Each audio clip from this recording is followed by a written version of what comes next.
Today's chapter is 1 Samuel chapter 24, where we see David sparing Saul's life.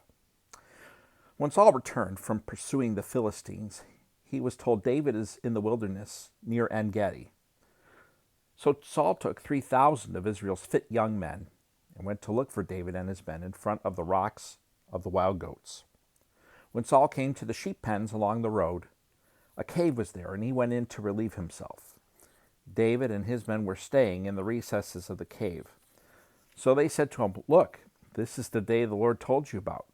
I will hand your enemy over to you so you can do to him whatever you desire." Then David got up and securely cut off the corner of Saul's robe. Afterward, David's conscience bothered him because he had cut off the corner of Saul's robe. He said to his men, "As the Lord is my witness, I would never do such a thing to my Lord, the Lord's anointed. I will never lift my hand against him, since he is the Lord's anointed." With these words, David persuaded his men, and he did not let them rise up against Saul. Then Saul left the cave and went on his way. After that, David got up, went out of the cave, and called to Saul, "My lord the king!" When Saul looked around him, David knelt low with his face to the ground and paid homage. David said to Saul, "Why do you listen to the words of people who say, 'Look, David intends to harm you'?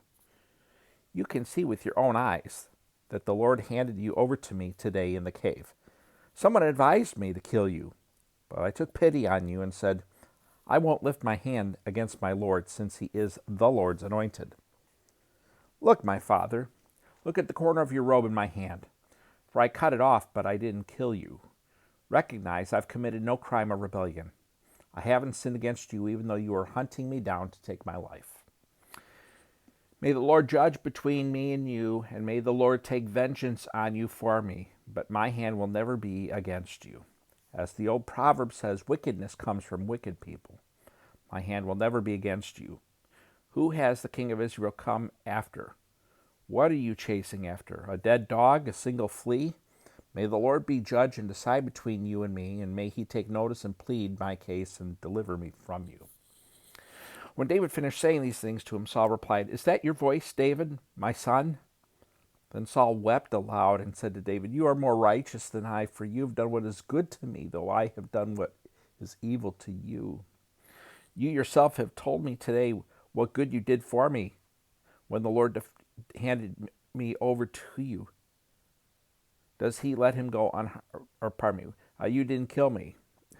Let me read that sentence again. "You yourself have told me today what good you did for me when the Lord handed me over to you. You didn't kill me. When a man finds his enemy, does he let him go unharmed?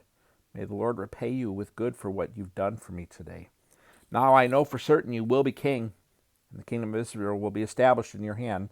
Therefore swear to me by the Lord that you will not cut off my descendants or wipe out my name from my father's family." So David swore to Saul. Then Saul went back home, and David and his men went up to the stronghold. And that is our chapter for today, for Samuel 24. Hope you have a great day. Thank you for watching and listening, and hope to see you tomorrow.